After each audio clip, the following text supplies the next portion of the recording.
پچھلے زمانوں سے میرے نبی کے آمد کے اعلان شروع ہوئے۔ موسیٰ علیہ السلام نے ایک دفعہ اللہ سے پوچھا، چلو اور پیچھے جاتا ہوں، آدم علیہ السلام نے اپنے بیٹے سے فرمایا، شیث علیہ السلام، جن سے ہمارے نبی کی نسل جڑتی ہے، واحد ہمارے نبی ہیں جن کی نسل، جن کی پیڑھی، جن کا نسب آدم علیہ السلام تک محفوظ ہے۔ آج تک کسی کا نسب حضرت آدم تک نہیں پہنچا۔ میں ہر جگہ یہ سناتا ہوں تاکہ ہمارے اندر اپنے نبی کی عظمت، محبت ہمارے اندر کو جگہ پکڑے، کہ آپ نے فرمایا میں اپنے باپ عبداللہ سے آدم تک، میرے باپ کسی باپ کے دامن پر بدکاری کا چھینٹا نہیں ہے، سب پاکیزہ تھے، سارے پاکیزہ تھے۔ نسب کیا ہے؟ محمد بن عبداللہ بن عبد المطلب بن ہاشم بن عبد مناف بن قصی بن کلاب بن مرہ بن کعب بن لوی بن غالب بن فہر بن مالک بن نضر بن کنانہ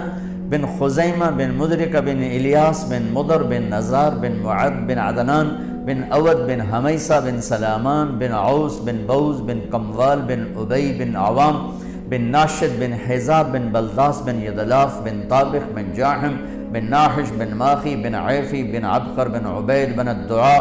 بن حمدان بن سنبر بن یثربی بن یحزن بن یلحن بن ارعوہ بن عیدی بن زیشان بن عیسر بن اقنات بن ایہام بن مقصر بن ناحد بن زارع بن سمی بن مزی بن عوض بن عرام بن قیدار بن اسماعیل بن ابراہیم بن آدر بن ناحور بن سروج بن رعو بن فائج بن عابر بن ارفخشاد بن سام بن نوح بن لامک بن متوشال بن ادریس بن یرد بن ملح الایل بن قینان بن آنوش بن شیس و بن آدم علیہ السلام۔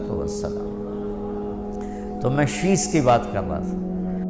آدم علیہ السلام نے شیس علیہ السلام سے کہا، وہ بھی نبی تھے، بیٹا تیری پشت میں ایک امانت ہے، جس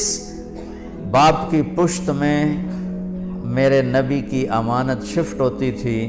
ان کا ماتھا روشن ہو جاتا تھا، نور نبوت چمکتا تھا۔ یہاں حضرت ہاشم بازار میں جا رہے تھے، سامنے سے یہودی عورت گزری، اس نے یوں دیکھا تو کہا، ہاشم ایک رات گزار لے میرے پاس، جو لینا ہے لے لے۔ تو حضرت ہاشم نے کہا، بی بی میں تو عزت دار آدمی ہوں اور سردار آدمی ہوں، تو مجھے گناہ کی ایسے کھلم کھلا دعوت دیتی۔ چلے گئے۔ اگلے دن ان کی شادی ہوگی حضرت سلمہ سے، بنو نجار میں، یہ مدینہ کی بات۔ 2-3 دن گزرے تو ہاشم بازار سے جا رہے تھے، سامنے سے وہی عورت آ رہی تھی، تو وہ کچھ کہے بغیر گزرنے لگی تو اس کو روک لیا، اسے فرمانے لگے، تم نے مجھے گناہ کی دعوت دی تھی، شادی کیوں نہیں کر دیتی؟ تو اس نے یوں دیکھا، کہنے لگی، ہاشم مجھے غلط نہ سمجھنا، میں عزت دار عورت ہوں، میں نے تیرے ماتھے پر نور نبوت دیکھا تھا، آخری نبی کا نور دیکھا تھا، تو مجھے طلب ہوئی کہ وہ میرے پاس آ جائے، میں اس کے لیے وسیلہ بنوں، لیکن وہ تو سلمہ کے نصیب میں تھا، وہ لے گئی، مجھے نہیں چاہیے، مجھے غلط نہ سمجھو۔ حضرت عبداللہ کے ساتھ بھی یہی پیش آیا، مکہ کے بازار میں جا رہے تھے، سامنے پرانی کتابوں کی عالم خاتون گزری، اس نے دیکھ کر کہا، عبداللہ تیری جان بچانے پہ 100 اونٹ لگے تھے، میں 100 اونٹ دیتی ہوں، ایک رات میرے ساتھ گزار۔ تو انہوں نے بھی یہی جواب دیا، بی بی مجھے غلط نہ سمجھو، میں عزت دار ہوں۔ کچھ جب شادی ہوگی حضرت آمنہ سے اور وہ نور نبوت ادھر چلا گیا تو وہ خاتون ملی تو فرمانے لگے، تم مجھے گناہ کی دعوت تو دے رہی تھی، شادی کر لو۔ تو اس نے بھی یہی کہا کہ آپ مجھے غلط نہ سمجھیں، آپ کے ماتھے پہ آخری نبی کا نور تھا۔ وہ آمنہ کے پاس چلا گیا، مجھے ضرورت نہیں، میں شریف عورت ہوں۔ تو میرے نبی کے جتنے آبا ہیں، اجداد ہیں، وہ سب اس نور کے امین تھے، اس کو لے کے چلتے یہاں تک کہ حضرت عبداللہ پر آ کر تو آدم علیہ السلام حضرت شیث علیہ السلام سے کہہ رہے ہیں، بیٹا تیری پشت میں ایک امانت ہے، وہ تیرے باپ سے بھی زیادہ قیمتی ہے۔ تو شیث کہنے لگے کہ ابا جان کیا بیٹا بھی باپ سے قیمتی ہو سکتا ہے؟ بیٹا بھی باپ سے قیمتی ہو سکتا؟ کہنے لگے بیٹا تو اس کی بات کرتا ہے، میں تجھے اس کی امت کا سناؤں؟ امت کا کیا؟ کہ دیکھ تیرے باپ نے ایک خطا کی، جنت سے نکال دیا گیا، وہ ساری زندگی خطائیں کریں گے پھر بھی اللہ ان کو جنت میں ڈالے گا۔ تیرے باپ نے ایک خطا کی، بیوی سے جدا کر دیا گیا، وہ صبح سے شام تک خطائیں کریں گے، ان کو ان کی بیویوں سے جدا نہیں کیا جائے گا۔ تیرے باپ نے ایک خطا کی، کپڑے اتار دے، ينزعنهما لباسهما، وہ صبح سے شام تک خطائیں کریں گے، اللہ تعالیٰ ان کے لباس نہیں اتارے گے۔ تیرے باپ نے ایک خطا کی، 40 سال کے رونے کے بعد توبہ قبول ہوئی، وہ زندگی بھر کی خطائیں ایک بول پہ اللہ ان کی معاف کر دے گا۔ کہیں گے یا اللہ معاف کر، اللہ کہے گا جاؤ معاف کر دے۔ تو پہلی کتابیں کہہ رہی ہیں ایک نبی آئے گا، ان اللہ تعالی یرید ان یدبر امرا ویقضی شأنا ویرید ان یبعث امیا من الامیین لا یقول الخنا لو يمشي على القصب اليابس لم يسمى من تحت قدميه ولو يمشي على السراج لم يطفئه من تحت قدميه وأجعل السكينة لباسه والبر شعاره والحق منطقه والعفو والمعروف خلقه الصدق والوفاء تبعه الهدي إمامه الإسلام ملته أحمد اسمه أهدي به بعد الضلالة وأرفع به بعد الخمالة وأكسر به بعد القلة وأغني به بعد العيلة وأستنقذ به فئاما من الناس عظيما من الهلكة۔ یہ ایک لمبی حدیث ہے، روایت ہے جس کے میں نے چند ٹکڑے آپ کو سنائے اور آگے تبرکاً پورا پڑھ کے سنا دیا، کہ جس میں آپ کی پوری سیرت کا سکیچ اللہ تعالیٰ نے آنے سے ہزاروں سال پہلے بیان کر دیا کہ تواضع ان کا لباس ہوگا، سچائی ان کا بول ہوگا، معاف کرنا، درگزر کرنا ان کے اخلاق ہوگے، وعدہ نبھانا، سچ بولنا ان کا مزاج ہوگا، اسلام ان کا دین ہوگا، اور ہدایت کے وہ امام ہوں گے۔ ان کے برکت سے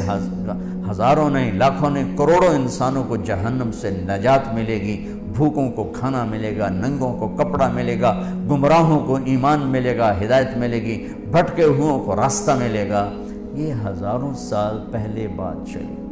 پھر آگے چلیں آگے چلیں آگے چلیں، قرآن میں آ جائیں تو میرے رب نے قرآن میں جو اپنے حبیب کو بیان کر دیا ہے،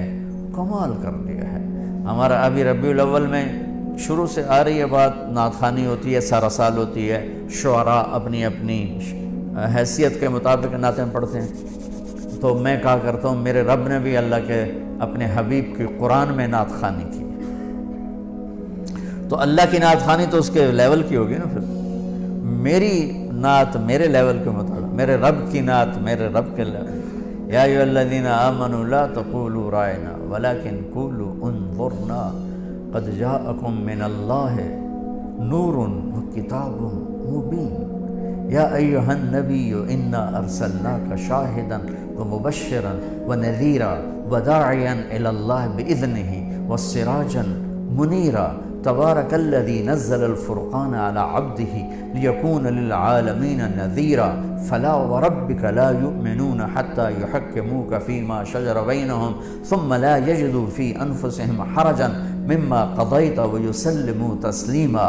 ألم نشرح لك صدرك ووضعنا عنك وزرك الذي أنقض ظهرك ورفعنا لك ذكرك والضحى والليل إذا سجى ما ودعك ربك وما قلى وللآخرة خير لك من الأولى ولسوف يعطيك ربك فترضى فلنولينك قبلة ترضاها قد نرى تقلب وجهك في السماء فلنولينك قبلة ترضاها فول وجهك شطر المسجد الحرام والنجم إذا هوى ما ضل صاحبكم وما غوى وما ينطق عن الهوى إن هو إلا وحي يوحى علمه شديد القوى ذو مرة فاستوى وهو بالأفق الأعلى ثم دنا فتدلى فكان قاب قوسين أو أدنى فأوحى إلى عبده ما أوحى ما كذب الفؤاد ما رأى أفتمارونه على ما يرى ولقد رآه نزلة أخرى عند سدرة المنتهى عندها جنة المأوى إذ يغشى السدرة ما يغشى ما زاغ البصر وما طغى إنا أعطيناك الكوثر فصل لربك وانحر إن شانئك هو الأبتر۔ یہ سب میرے نبی کی نعت خوانی ہے۔ میں نے ترجمہ نہیں، ایک آیت کا ترجمہ کر دو، ایک آیت، سبحان اللہ، جو میرے نزدیک پورے قرآن میں آپ کی شان میں سب سے بلند، پورے قرآن، یہ ساری آیات قرآنیہ میں ایک ترجمہ ہے کہ میرے نبی نے کہا واہ میرے نبی واہ کیا کہنے آپ کے، یوں کہہ لو کہ اللہ کہہ رہا واہ میرے نبی واہ کیا کہنے آپ جیسا کوئی ہے ہی کوئی، وہ کیا ہے، وَلَسَوْفَ يُعْتِيكَ رَبُّكَ فَتَرْضَىٰ، آپ کا رب آپ کو اتنا دے گا کہ آپ خوش ہو جائیں، خوش ہو جائیں، آپ راضی ہو جائیں۔ اور یہ آیت بڑی عظیم الشان ہے، اور اس میں لفظ فا اور بھی عظیم، صرف فا، صرف ایک فا، فی بھی نہیں، صرف فا، فترضا، عربی واحد زبان ہے جس میں حرف کا بھی مطلب ہوتا ہے، ہماری اے بی سی کا کوئی مطلب نہیں، الف با تا سین کا کوئی مطلب نہیں، لیکن عربی کے حروف کا بھی مطلب ہے۔ اب میں یہاں بیان کیوں کر رہا ہوں کہ اللہ راضی ہو جائے، آپ سب خواتین و حضرات کیوں آئے ہیں کہ اللہ راضی ہو جائے، لیکن نہ مجھے پتہ ہے نہ آپ کو پتہ ہے کہ ہماری اس ایمانی اور دینی محفل پر اللہ راضی ہے بھی صحیح کہ نہیں، یہ تو ہمیں موت پہ پتہ چلے گا۔ ہم نماز کیوں پڑھتے ہیں اللہ راضی ہو جائے، سچ کیوں بولتے ہیں اللہ راضی ہو جائے، صحیح کیوں تولتے ہیں اللہ راضی ہو جائے، حج زکوٰۃ روزہ کیوں اللہ راضی، لیکن راضی ہے یا نہیں ہے یہ موت پہ پتہ چلے گا۔ صرف صحابہ سے اللہ نے کہا میں آپ سے راضی ہو گیا، لقد رضی اللہ للمؤمنین، میں ایمان والے صحابہ سے راضی ہو گیا۔ ساری دنیا سے کہتا مجھے راضی کرو، موسیٰ علیہ السلام کو بلایا آؤ طور پہ میری بات سنو، موسیٰ علیہ السلام نے دوڑ لگا دی، تو اللہ نے کہا دوڑ کے کیوں آئے ہو، ما اعجلک عن قومک، بھاگ کے کیوں آئے ہو، کہ عجلت الیک رب لترضیٰ، کہ اللہ اس لیے بھاگ کے آؤں کہ تو خوش ہو جائے، تو راضی ہو جائے۔ تو ہماری ساری محنتوں کا جو آخری پوائنٹ ہے وہ یہ کہ اللہ راضی ہو جائے۔ تو جو رب کل کائنات سے کہتا ہے مجھے راضی کرو، وہ کہتا ہے کہ میں نے آپ کو راضی کرنا ہے، یہ یہاں بڑائی ہے چھپی ہوئی۔ فا کا مطلب ہے کہ میرے محبوب آپ کو میں آپ کے ساتھ وہ کرنے والا ہوں کہ خود آپ کے بھی تصور میں نہیں، آپ کو وہ دینے والا ہوں کہ آپ کے بھی تصور میں نہیں ہے، آپ دیکھتے ہی خوش ہو جائیں، اور آپ کو خوش دیکھنا میری خوشی ہے۔ ایک مثال سے فا کا ترجمہ واضح کرنا چاہتا ہوں، کسی کو اس کی سوچ کے مطابق ملے تو کوئی وہ ایکسائٹمنٹ نہیں ہوتی، زیادہ ملے تو وہ ایسے ایسے ہوتے۔ دونوں واقعے میرے ساتھ پیش، ہم اشارے پر رکے تو یہ میرا بیٹا یوسف پیچھے بیٹھا ہوا تھا، تو ایک فقیر آ گیا، تو اس نے نا 100 روپے نکال کے آگے کی، میں نے کہا بیٹا دعا نہیں ملے گی پیچھے کر، میں نے 1000 نکال کے دیا، وہ اچھل کے شیشے میں آ کے لگا اور اتنی دعائیں دیں، اتنی دعائیں دیں۔ اس سے پہلے کا ہم پشاور میں تھے، تو وہاں مسجد محبت خان ہے، وہاں سے دوسری مسجد میں جا رہے تھے، تو میرے ساتھ پہلی دفعہ نا UAE کے عرب شہزادے آئے تھے جماعت میں وقت لگانے، تو ایک شہزادہ اور میں پیچھے گاڑی میں بیٹھے ہوئے تھے، اور باقی دوستوں کے بیٹھنے کا انتظار کر رہے تھے پھر اکٹھے موو ہوں۔ تو ایک پٹھان فقیر مانگتا آ گیا، خدا دا پارا خدا دا پارا، بڑا ٹھنڈا ٹھنڈا خدا دا پارا خدا دا پارا کرتا کرتا آ کے نا یوں لگ کے شیشے کے ساتھ کھڑا ہو گیا۔ اب وہ انتظار میں ہے کہ بڑی گاڑی ہے تو 1 روپیہ نکلے گا، باقی کوئی اس زمانے، یہ 84 کی بات ہے، میں آپ کو لفظ فا کی وضاحت کرنا چاہتا ہوں۔ اس زمانے میں کوئی 4 آنے دیتا تھا، کوئی 8 آنے، روپیہ کوئی گاڑی والا دیتا تھا، لہٰذا وہ اب خدا دا پارا خدا دا، وہ اوپر تھا، میں چونکہ اس کو دیکھ رہا تھا، تو وہ جو عرب شہزادہ اس نے جیب میں ہاتھ ڈالا، جتنے پیسے تھے نا نکال کے اس کے ہاتھ میں ڈالے نا، تو وہ کہہ رہا تھا خدا دا پارا خدا، وہ جو بھاگا دوڑ لگائی اس کو خدا بھی یاد نہیں، وہ خو کرتا ہوا خدا بھی نہیں کہہ سکا، خو اتنا بھاگا، مجھے بڑی ہنسی آئی۔ میں نے کہا بھائی شیخ ہمارے غریب فقیروں کو تم برباد نہ کرو، ہم نے تو 4 آنے 1 روپیہ دینا ہوتا ہے، تو نے اتنا کچھ دے دیا، اب یہ ہر گاڑی کے ساتھ یہی کرے گا خدا دا پارا۔ آگے پٹھان بیٹھا، وہ بھی سخی نہیں ہوتا ہے، معذرت کے ساتھ